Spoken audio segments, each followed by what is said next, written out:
Welcome to Forged in the Fires podcast with Fireman Rob. Being a fireman, father, veteran, husband, world record holder, and Ironman, he brings stories of experience to impact your life while challenging you to live it. What do you want from your life? Why do you want it? Are you willing to go through the challenges to get there? If you have the courage to take that first step, let this podcast be the catalyst to start your fire while you bring the resilience to make it continue to burn. Our lives are made up of moments called right nows. So let's get started. Forged in the Fires podcast with your host, Fireman Rob, begins now. All right, welcome back to Forged in the Fires podcast. I'm your host, Fireman Rob. Today's guest, if you're looking to elevate yourself as a coach, if you're looking to elevate yourself as a person, it doesn't even matter. All these things are going to help you. The energy. We were just talking. He's multiple faceted. He is the man that we're going to talk to today. Raylen Davis, how are you doing today? Living the dream, brother. I'm excited to be here, man. And listen, I have to say, I've listened to a few of your episodes, and you have a voice perfectly primed for podcasting. I just need to mention and a face too. So why are we not doing video, man? I love the voice. The aspect of the voice. It's like it's almost you have to have active listening. You know, when you have the facial recognition and that I like being in person, but it's like I love the radio aspect because you have to have that active listening part of it. Yeah, there's not. I will say because I do my podcast, I do video, and I will say I am distracted sometimes. Like I figured out finally how to hide my face, so I can only see the person. Because look, I mean, maybe it's just me and I'm an egotistical maniac, but like I can't help but look at myself. So I'm like, I have to like hide it, so I'm only looking at the person. But still, I think audio only does provide less distraction. So I'm with you there. It did, and you have that YouTube channel that people can go to, Raylen Davis. It's Raylen Davis. You got some great stuff on there. Now, I want to go back because you talk about you help coaches to elevate their business, and I can tell by the passion behind your voice that this is something that was manifested from early on in you, or you created it. Tell me more about how you got to this point of being able to help other people elevate their businesses. So what's interesting about kind of the journey is I feel like your purpose comes from pain. And I actually got that from Evan Carmichael. He wrote like a really, really good book called Built to Serve. So Evan Carmichael has like multiple million subscribers on YouTube, and his philosophy on branding and purpose stems from your pain. And I would agree. Yeah. And so like my pain came from like when I was a kid, my father went away to prison when I was about 7 or 8 years old. My first memories were all traumatic domestic violence. I grew up in a homeless shelter, or a women's shelter, I should say. We were evicted a bunch of times.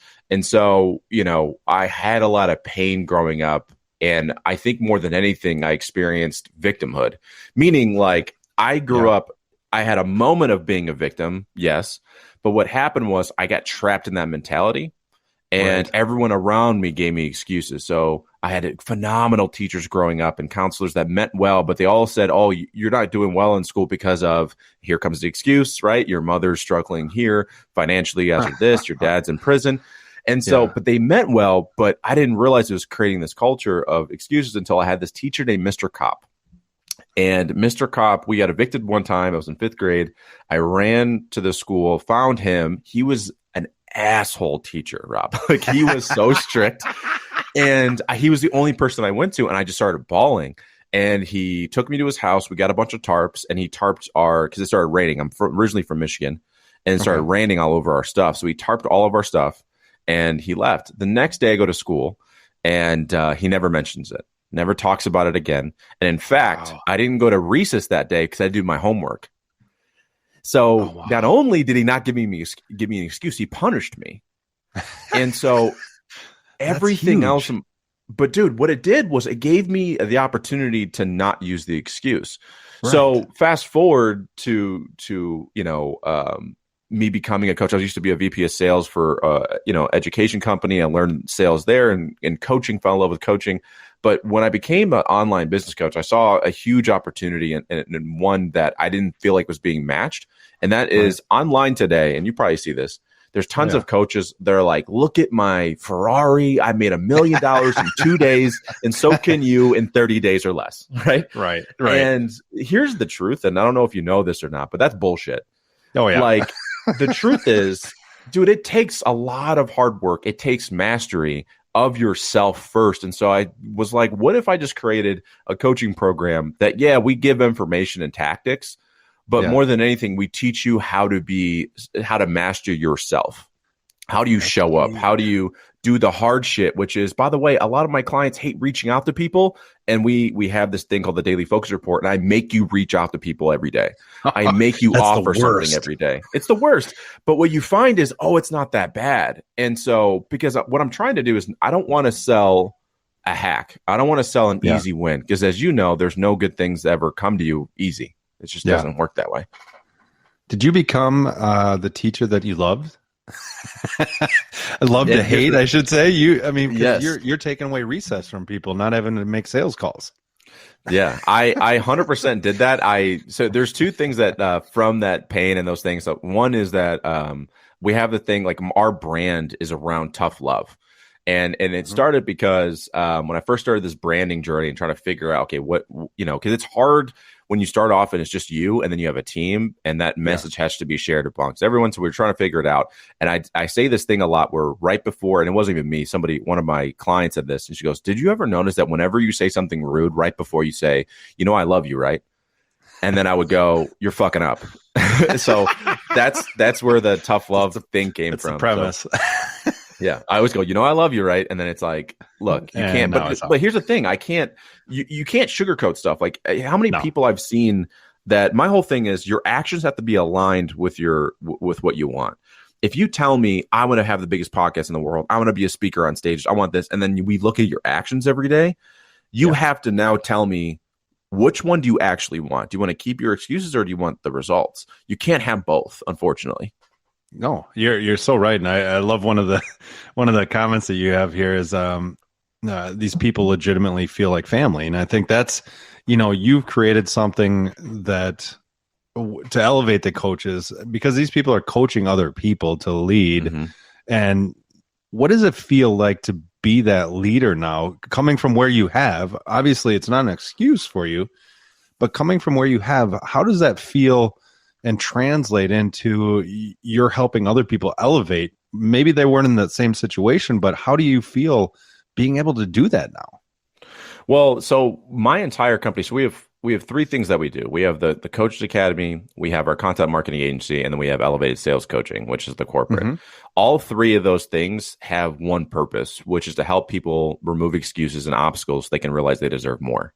Oh, wow. And so my whole thing is, if I can have, like my the agency, so we try to find the undiscovered thought leader, like the person that we know that can really impact lives. And we want to give a voice to those people. The thing is, I've said no to a lot of clients because their message was about giving people excuses. And when I hear that, it's like it's anti my message, so it doesn't work.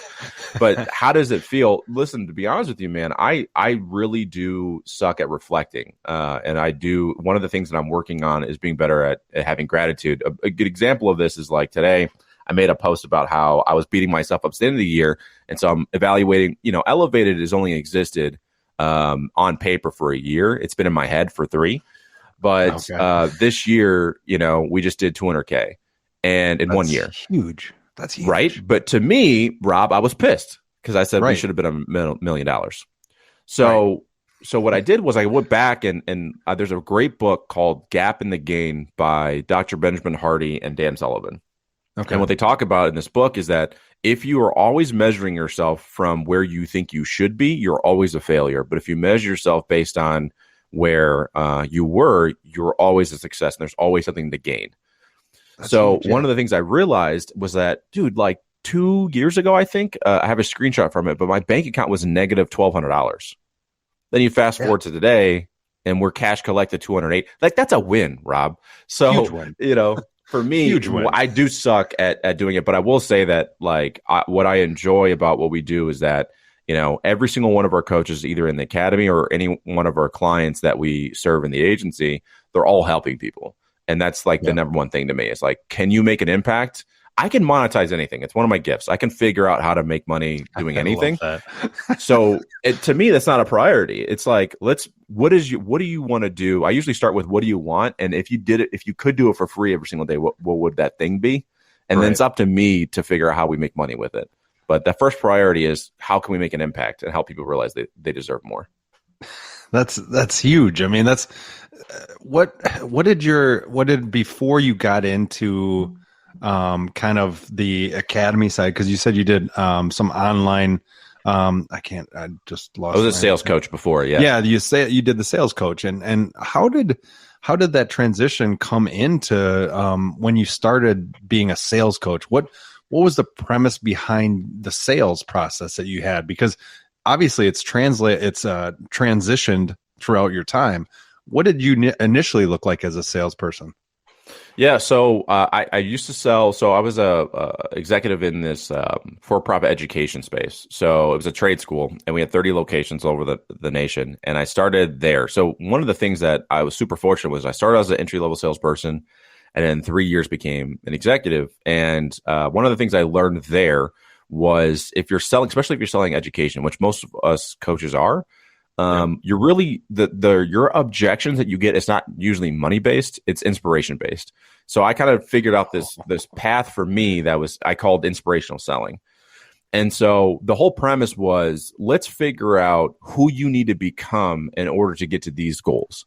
Because again, it's like, if we're being honest, when you're thinking about investing in something, the number one question you have is this can I pull this off? And a lot of people, you'd be surprised, are actually scared of success. Like, I agree. What if this works? Right? Like, that's scary. So my version of sales became, I would coach people to this sale. I went into the premise that you do want this, but you have resistance somewhere, and I need to find it. And I always, like, our little tag was always like, we don't push the product, we push the person. So if you say to me, like, Raylen, I would love to join your agency, but at the same time, though, like, I don't think this is going to work for me. Cool. I'm not going to push you. However, if you go, man, this is perfect, but, I don't know, I'm going to push the hell out of you. And it's because you have a limiting belief. And even if you don't buy from me, I want you to walk away going, man, like, he helped me get a little bit better. So when I my company that I was working with sold and ended up closing half the locations, including the one that I was running. So didn't have a job, didn't know what to do. And then I had a friend that was like, yo, I'm making money online. A lot of these people suck at sales. Why don't you teach people how to sell?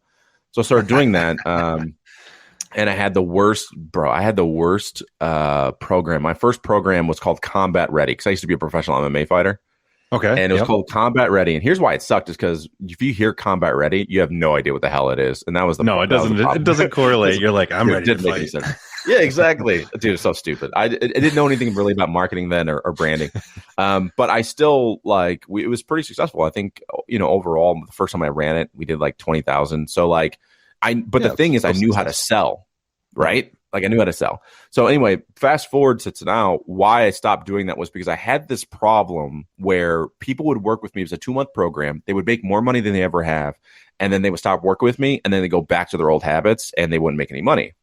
And to me, what makes a good coach is someone that doesn't require you to be around forever.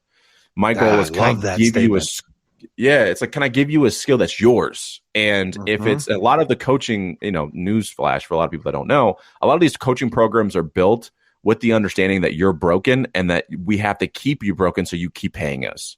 Exactly.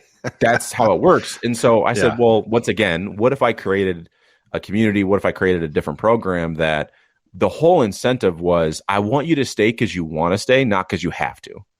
Yeah. And that's what kind of, created Elevated. I think too, though, that Elevated, the coaching academy, I had the idea 3 years ago, but I let other people in my own fear stop me from doing it first. It was like, no, you're good at sales, do sales. But listen, Rob, I hate sales. Like, I don't care about teaching sales. I don't think anybody likes it. Well, it was just boring to teach. Like, I give so much credit to the sales coaches online, because if I had to make one more video, Rob, saying, here's 3 things that you need to stop doing on sales calls, I was going to kill I was like, I couldn't do it anymore. Like, this is not good. This is not good. I hate it. No. So anyway, that's how we moved over from that. I mean, that's you have on one of your posts that says "Stop talking at your audience." I think that was your exactly what you just said. That's your transition. I mean, you went from saying, "Hey, this is what I need to talk about," to "This is what I love to talk about." What is it? When you talk to leaders, right, and you're talking to them with their limited beliefs, how do you get them to believe, to buy in, to start changing their lives, to have that impact that that they could probably have? Yeah, so the idea comes from I have a mentor named Shane, and he does a lot of things called considered transformation. So what transformation is it's not self-help; it's the opposite of self-help. So self-help starts with the premise that you are broken. Right. It's the idea behind a lot of things today, mindset related, therapy related, all these things. It's based on the premise that you are broken, and so you have to go fix yourself. In transformation, we start with the idea that you're a whole and you have everything you need to be successful. And so my job is to help you see that, one, your dream it could be real. So one, it's selling you on the dream itself, right? Can I paint you a vision, your vision, and get you to say yes to that? Once you say yes to that, it's all right. Let's talk about everyone sells differently. And this is just my perspective on it. But if I sell you on, all right, these are your problems and all your problems suck. And here's the truth. Like, you'll never get to where you want to be. Like, I mean, I don't like that version of sales. My version is literally, Rob, you could do this with or without me.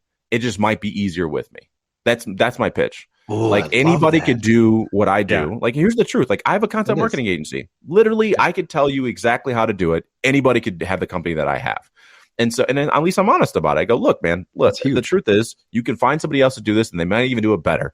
But here's the thing though, we're here right now and you have tons of excuses that you've made over the last like X amount of years. If you want these goals, we need to become someone different. And are you okay with becoming someone different? Like, that's the sell. I was just about to put my hands up and say, yes. Yeah. And that's the whole point of inspirational selling. Huge. That's the whole point, is that I want you to be inspired. Like, I want you to get into I want you to get to the onboarding call and go, I'm excited to fucking be here. By the way, I should have asked if I could swear on this, but you totally can. I want you to be excited, not go, man, I can't believe I just forked out all that money. Like, I want you to be excited about your purpose. I want you to be excited about, and that's why the first month of working with us in the agency side is all branding, and we call it brand therapy, because what we have found is what you initially think is your brand is not your brand. It's just something you came up with, and most people can't see what's right in front of them. So that's kind of what we do. But yeah, that's our whole thing. It's like, can I get you inspired to become someone that you can become? And my job, and we have I call it a coaching agency, because on the agency side, most agencies is like, all right, give me your content. We're going to put it out there, do whatever. We do that too. But also I have a client that called me and we did pretty well for him on TikTok. One of his posts got like over 100,000 views. And every time he posts, for the most part, it's like 20,000, something like that. He calls me one day. This is a grown man, by the way. He's my youngest client, but I think he's like 47, something like that. He calls me, goes, Raylen, people are being mean to me in the comments. And so I had to coach him on like, look, man, but look, you have at this post, I think it was like 2,000 shares. I go, 2,000 people, you have 30 negative comments, but 2,000 people shared it. That's value. Yeah. So you're looking at the wrong data. And still he was like, I don't want to see it. but don't you see that? Like, I mean, you see that a lot of people gravitate towards the negative because of that self-confidence, that self-worth. That's a huge thing for people especially when they're selling, right? Yeah. And I think too, like, and here's the downside about what I do. And this is like a kind of almost like, don't do what I do. I sell everything and I do all of my content based on, again, helping you realize you deserve more. I don't do the hacky kind of like controversial posts. And the reason why is I feel like that's a problem today. And even if that means I reach less people, cool. But what I have found is because I don't do that, I have way more clients that like we love to work with. And that's the goal. Like, I'm not making content to get famous. I'm making content to get people I can impact their lives, Yeah, it's a huge difference. I mean, a huge difference. There's so many people that try to get attention where it's like you're doing, how does your creating that content impact your own life? Like, all this stuff has to manifest from somebody, but how does it impact you to continue to move forward?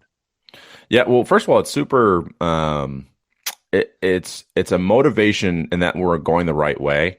And again, I struggle with this because I don't do it as often as I should, but it's, my fiance and my team, help me realize this. But when we have somebody, for example, we have he de-escalates conflicts, one of our clients, super fascinating guy.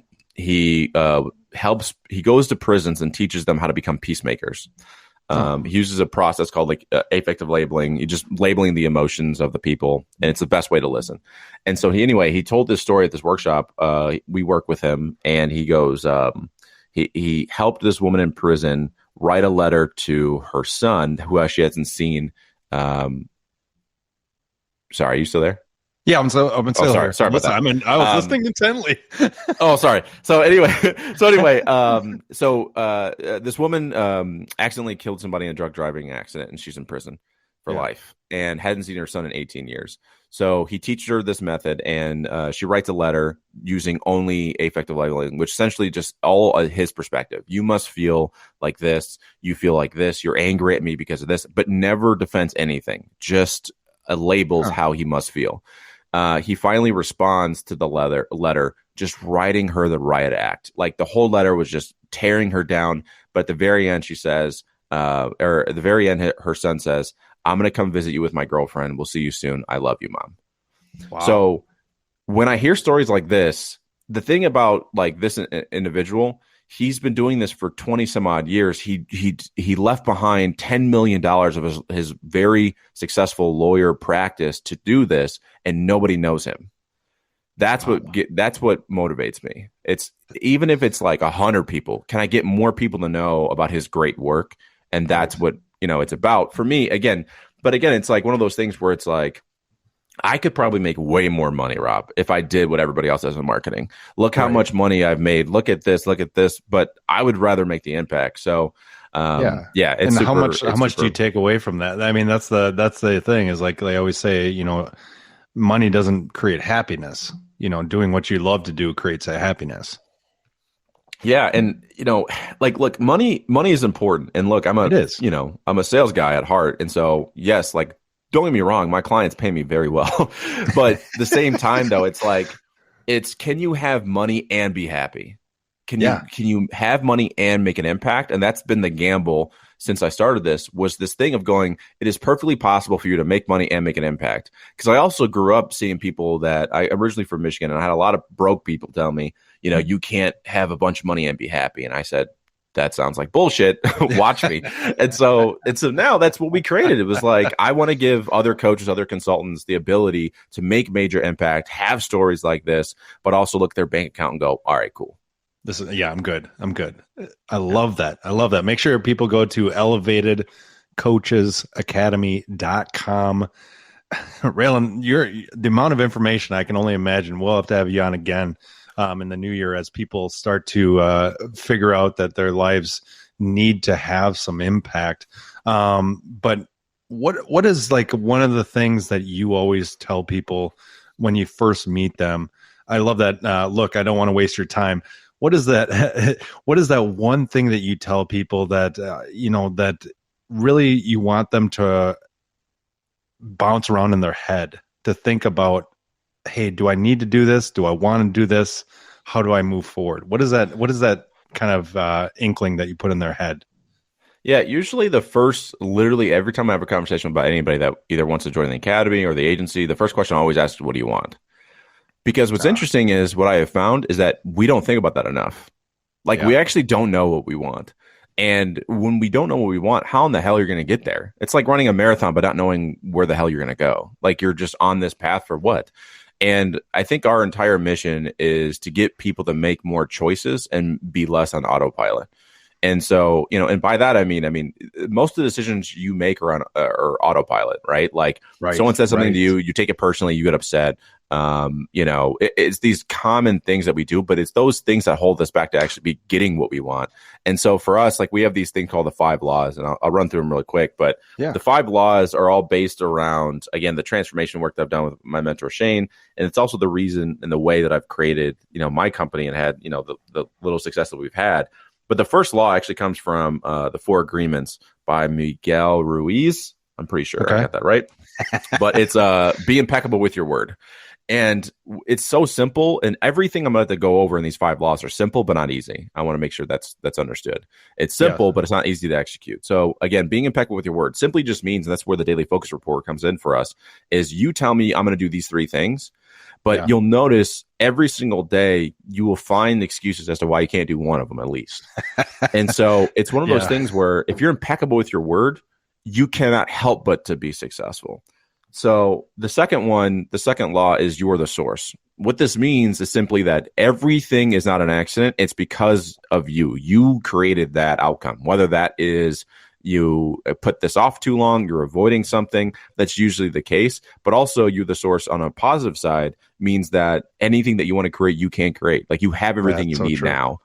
And what's hard for people to understand is go, well, Raylen, I don't know how to do this though. So no, I'm not the source. But here's the thing. I bet you know somebody that does. Right. So it's resourcefulness. Yes, exactly. So number 3, which is a really hard thing for people, but you are enough now. Literally, you are enough to do whatever you want now. And that includes your resources, the people, your network, your everything you need now. Number 4 actually comes from Eckhart Tolle's The Power of Now, which is the only time that exists is now. And the reason why is because, look, all of your issues come from the future or the past. You either A, have anxiety about the future. You're worried about, okay, what if this goes wrong? You're suffering early. Like there's no reason for that. And suffering then, before it happens. Exactly. What's the point of that? It's not even a reality, right? Or the past. You're depressed because this happened or that didn't happen. Again, when you're here in the present moment, everything is fine because you're just where you are right now. And the 5th is probably, in my opinion, the most important, which is the only way out is through. Ooh, I like that. Everything you want and more is on the other side of you just going through it. And look, the more that you put off the inevitable, which is you going through it, the more you're going to be in hell. The way that I kind of articulate this is, I think it was like Theodore Roosevelt that said, if you're going through hell, you might as well keep going. Like most people are going through hell and they stop in the middle and go, man, it's hot here. Just shut up and keep going. Like, no kidding, it's hot. Yeah. So anyway, those are the 5 laws. That's what usually I try to. I love that, man. I love that. Hey, man, wealth of knowledge. And I appreciate what you're doing to help individuals to find that next level, because we need more people like you that know BS and that tough love that you got from your teacher when you were young, that translated into today. I love it. Thank you so much. I always end the same way with 3 questions. Are you ready for those? Let's go. All right. First question. If you could go back to your 18-year-old self and give yourself one piece of advice, what would that be? Keep going. Ooh, just like keep that. going. I like that. I wouldn't thought want you to were telling me to anything. keep going with the questions. No. I would just say, yeah, fast forward. I don't want that one. Come on, Rob. Next question. No, like I think everything, I hear this a lot and people always ask, like even to like the same kind of token, which is like, would you change anything? What advice? Look, the advice that I had at the moment was the exact advice I needed in the moment. So I wouldn't want to add anything other than just keep going. I like that. All right. Second question here. If you have, most people, like you were talking about, go through challenges, and I think you've given them some great ideas, but if you had to give them 2 habits that they could incorporate into their daily life to continue to move forward, to continue to, in essence, go through hell and not worry about the heat, what would you give those 2 pieces of, what would be those 2 pieces of habits that you'd have them do? So habit number 1 would be voluntary suffer daily. So every day, like suffering is going to come to you. Like it doesn't matter who you are, but when you develop resilience and you choose suffering, everything gets a lot easier. And I was fortunate in that growing up, I experienced a lot of suffering. So I just developed that naturally. But unfortunately for some people, and this sounds like weird to say unfortunately, but they didn't experience that. So they don't know how to handle suffering.